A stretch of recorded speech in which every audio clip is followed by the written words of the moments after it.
বাংলাদেশের মানুষের ইনস্টিটিউশনগুলোরে কিভাবে ফোকলা করে দেওয়া হয়েছে এটার পুরো চিত্রটা আপনি পাবেন। Dissection of A development narrative, যেই উন্নয়নের যে গল্পটা করেছিল সেটাকে ওনারা আসলে পোস্টমর্টেম করেছেন। এই পোস্টমর্টেমের মাধ্যমে যেটা বেরিয়ে আসছে এটা একটা ভয়াবহ চিত্র। আমাদের চোখের সামনে, পুরো বাংলাদেশের মানুষের চোখের সামনে দিয়ে একটা লুটপাট চলেছে, একটা লুটপাট তন্ত্র জারি হয়েছে এবং আনফরচুনেটলি আমাদের অনেকে এটার বৈধতাও দিয়েছেন। তো যার ফলে যেটা হয়েছে যে এটার আলটিমেট আউটকামে আপনারা দেখেছেন কত বিলিয়ন ডলার এটা বাইরে সাইফন অফ হয়েছে। এটা ওরা একটা এস্টিমেটও দিয়েছে, আমরা দিয়েছি। তো প্রফেসর ইউনুস এটা যখন এটার উপরে বলতে গিয়ে বললেন যে মানে এটা শুনে আমরা আতঙ্কিত, কি ভয়াবহ একটা মানে আমাদের রক্ত হিম করার মতো অবস্থা। কেননা এটা মানে বাংলাদেশের ট্যাক্স পেয়ারের মানে বাংলাদেশের অনেক মানুষ গরিব মানুষের টাকা এনারা লুটপাট করেছেন। খুব যে বেশি লোক তা না, এটা পলিটিশিয়ান ছিলেন, ব্যুরোক্র্যাট ছিলেন, অলিগার কিছু বিজনেসম্যান ছিলেন, এদের যে যোগ সাজসে এটা এই করাটা করা হয়েছে। এবং অবশ্যই আপনারা জানেন এটার বৈধতা আমাদের মধ্যে অনেক সাংবাদিকরা এটার বৈধতাও দিয়েছিলেন। এইটা লুটপাটের এমনই চিত্র, এই চিত্রটা আসলে আমাদের টেক্সট বুকে আসা উচিত। টেক্সট বুকের যেটা কলেজে বা ইউনিভার্সিটিতে জানা উচিত যে গত 15টা বছর কিভাবে এই লুটপাটটা চলেছে এবং এর মধ্যে যেই টাকাগুলো বাইরে চলে গেছে এটা আমাদের গভর্নমেন্টের একটা অন্যতম কমিটমেন্ট। এই টাকা কিভাবে যেভাবে হোক আমরা এটা ফেরত আনার চেষ্টা করব এবং সেই অনুযায়ী এই 10 তারিখের থেকে 10ই ডিসেম্বরের থেকেই আপনি দেখবেন যে আমরা অনেকগুলো কাজ শুরু হয়ে যাচ্ছে। অনেকের সাথে আমরা ইন্টারন্যাশনাল যারা প্রতিষ্ঠান এগুলো নিয়ে কাজ করে তাদের সাথে আমাদের অনেক ধরনের বৈঠক হচ্ছে, কথা হবে।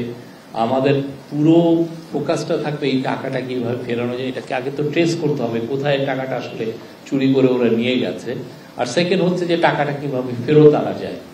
এটা অবশ্যই কষ্টসাধ্য কাজ, বাট এটা আমাদের একদম টপ প্রায়োরিটিগুলোর একটা, যে এটাকে আনতেই হবে। এই ডকুমেন্টটা একটা হিস্টোরিক ডকুমেন্ট, এটা একটা ল্যান্ডমার্ক ডকুমেন্ট এবং আমরা আশা করছি যে এই ডকুমেন্টটা আপনাদের সাথে শেয়ার করা হবে এবং আপনারা এটার প্রত্যেকটা এটা 400 পৃষ্ঠার একটা ডকুমেন্ট, 30টা অধ্যায় আছে। প্রত্যেকটা অধ্যায় বাংলাদেশের ইকোনমির বিভিন্ন সেক্টর ধরে ধরে এটার উপরে shade light on this sectors. আপনার একটা খেয়াল রাখতে হবে যে এটা 3 মাসের একটা রিপোর্ট। এইটা অবশ্যই 3 মাসে ওরা যেই অফিসিয়াল যে ডেটাগুলো পেয়েছেন সেগুলোর উপরেই ওনারা করেছেন। বাট ওই মিটিংয়ে, আজকের মিটিংটাই সেন্ট্রাল ব্যাংকের গভর্নর আহসান মনসুর বলছিলেন যে অনেকগুলো একটা আপডেটেড হবে। তো সেক্ষেত্রে যেটা হবে যে আমরা এই জায়গাটা, এই সেন্ট্রাল ব্যাংকের যে ডেটাগুলো এটা ওইটার সাথে ইনকর্পোরেটেড হবে, হয়ে এটা আরো ফাইনালাইজ হবে।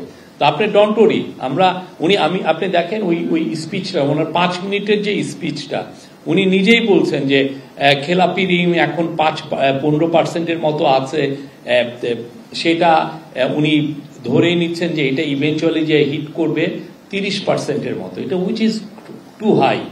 তো এই জিনিসটা মানে এই পুরোটা তো সমস্যাটা তৈরি হয়েছে সেই আমলের থেকে এটা ওইটারই একটা ধারাবাহিকতা, এটা 30% যাবে। তো আপনি এটা যেটা বলছেন যে অফিসিয়াল ডেটা সব সময় তো আর অ্যাভেলেবল, মানে যেটা থাকে সেটার উপরে তো ওনারা রিপোর্টগুলো করছেন, নাহলে অথেন্টিসিটির একটা বিষয় আছে, উনি তো আর অ্যাজিউম করতে পারেন না।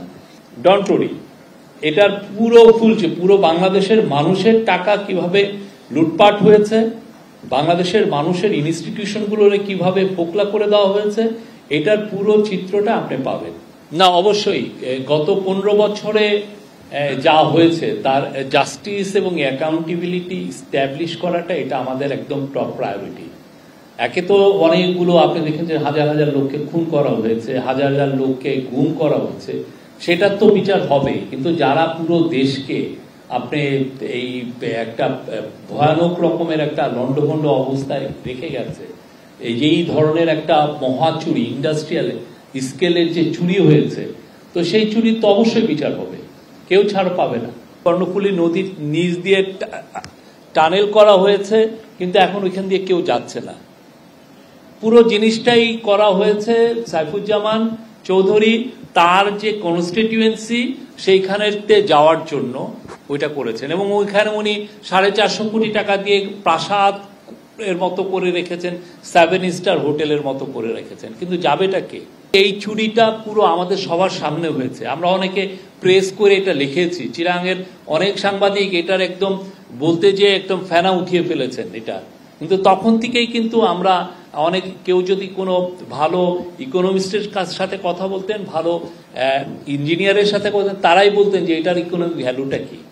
টাকা আসলে কতটা ব্রিফ কেসে নেওয়া যায় আমার এটা নিয়ে ডাউট আছে, বা এক্সপার্টরাও এটা নিয়ে যথেষ্ট ডাউট। এটা পুরোটা হয় কি, এটা নেয় না অনেক ওয়েতে এটা নেয়। একটা আপনি জানেন যে আন্ডার ইনভয়েসিং, ওভার ইনভয়েসিং, এটা খুব বড় একটা টুল। হ্যাঁ, আপনি যেই প্রোডাক্টটা ইম্পোর্ট করছেন সেই ইম্পোর্টের যে দামটা সেটা বেশি দেখালেন, বা যেই প্রোডাক্টটা এক্সপোর্ট করছেন সেটার দাম যা আপনি তার চেয়ে কম দেখালেন। তো এইভাবে করে প্রচুর, এটার একটা চিত্র আপনারা পাবেন, টাকাটা আসলে কিভাবে নিয়েছে এবং কোন মেথডে টাকাটা বাইরে চলে গেছে, এটার একটা সুস্পষ্ট একটা ন্যারেটিভ থাকবে সেখানে। আমাদের এফার্ট তো আছে যে দ্রব্যমূল্য কিভাবে সাধারণ মানুষের ক্রয় সাধ্যে নিয়ে আসা যায়, সেটা নিয়ে আমাদের সিরিজ আকারে মিটিং হচ্ছে। আমাদের কমার্স মিনিস্টার আপনি জানেন, উনি শপথ নেওয়ার পরের থেকে উনি প্রতিটা মানে একটা ঘন্টাও উনি নষ্ট করছেন না এটা নিয়ে, উনি সবার সাথে প্রত্যেকটা স্টেক হোল্ডারের সাথে কথা বলছেন আমাদের পুরো, এবং সেই অনুযায়ী আমরা অনেকগুলো সিরিজ আকারে মুভ নিয়েছি। আপনারা জানেন যে সরবরাহ কিভাবে বাড়ানো, সাপ্লাই চেইন ডিসরাপশনটা আমরা দেখছি যে এটাকে কিভাবে দূর করা যায়, কিছু কিছু জায়গায় সিন্ডিকেটের এগেনস্টে কিভাবে অপারেশন করা যায়, প্লাস হচ্ছে আপনারা জানেন যে ডিউটি স্ট্রাকচারটা কতটা ডিউটি কমানো যায় ইম্পোর্টের ক্ষেত্রে, যাতে পণ্য আনলে এটার দামটা একটু কমে আসে, সেগুলো তো আছে। প্লাস কিছু কিছু পণ্য আমাদের এখানে শর্টফলের আশঙ্কায় আমরা অলরেডি আপনি জানেন প্রায় 20 কোটির মতো ডিম আমরা আমদানির ইম্পোর্ট আমদানির আমরা অ্যালাউ করেছি আর কি। এইটা কোনো বিন্দু মাত্র এটা ইম্প্যাক্ট করবে না, এটা আপনি ভাববেন না। আপনারা জানেন যে স্বৈরাচার তার জাস্ট 6 মাস আগেও, কয়েক মাস আগেও তারা 60,000 কোটি টাকা প্রিন্ট করেছিল। হ্যাঁ, তো আমি আমাদের সেন্ট্রাল ব্যাংকের গভর্নর আমাকে বলেছেন ওই পুরো 60,000 কোটি টাকার প্রিন্টিং এর মূল উদ্দেশ্য ছিল এস আলমকে টাকা পাচারে হেল্প করা। তা আমাদের ক্ষেত্রে যেটা হয়েছে যে টাকাটা 22,500 কোটি টাকা হয়েছে, এটা কিছু ব্যাংককে সাপোর্ট দেওয়ার জন্য, কিন্তু এটা একটা হচ্ছে যে আপনার একটা চৌবাচ্চার পানির মতো টাকাটা। হ্যাঁ, একদিক দিয়ে পানি আসছে টাকাটা, আর একদিক দিয়ে ওইটা বেরিয়ে যাচ্ছে, ফলে পানিতে টাকা যেটা আছে মার্কেটে সেটা কিন্তু সমান থাকছে, মানে পানি কিন্তু একই থাকছে। তো সেই জন্য আমরা মনে করছি না যে এটা হবে। এইটা টেকনিক্যালি এটা আসলে কোনো এক্সট্রা মানির সাপ্লাই এখানে করবে না, ওইটা পুরোটাই ছিল এস আলমকে সাপোর্ট দেওয়া, আর এইটা হলো বাংলাদেশের যে ব্যাংকগুলো যারা উইক ব্যাংক তাকে সাপোর্ট দেওয়া। কিন্তু এইটার সাথে মুদ্রাস্ফীতিতে এটা যে হিট করবে না, মার্কেটে হিট করবে না।